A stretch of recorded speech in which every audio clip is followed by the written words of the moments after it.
Hello guys, sagutin lang po natin yung comment ng isang Muslim. Ang sabi niya dito, mag-Muslim ka na, maprito ka na mungkada. Yan, gusto mo na ata maprito. Ang tinutukoy niya siguro dito is yung dagat-dagat ng apoy.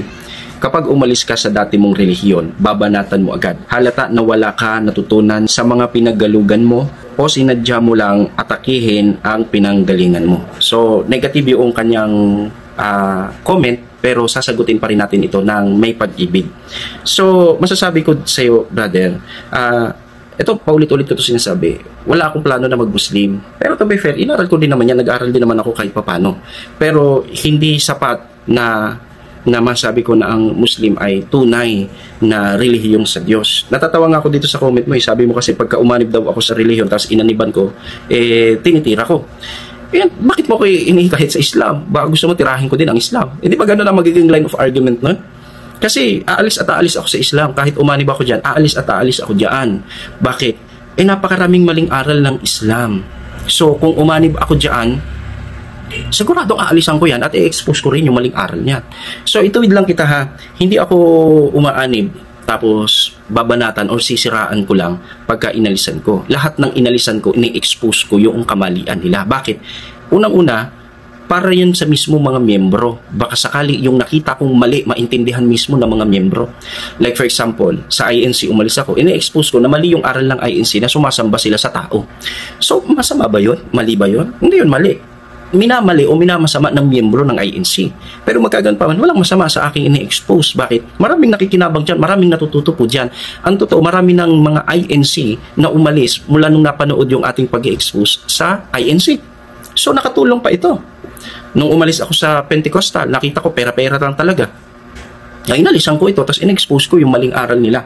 Umalis ako sa Adventist. Then, in-expose ko yung maling guidelines nila na labag sa Bible, yung abortion guidelines. Hindi ibig sabihin, sinisiraan natin ito. Ang totoo, kahit kayo di ba napakaraming Muslim galing niya sa iba't ibang sektang Kristiyano?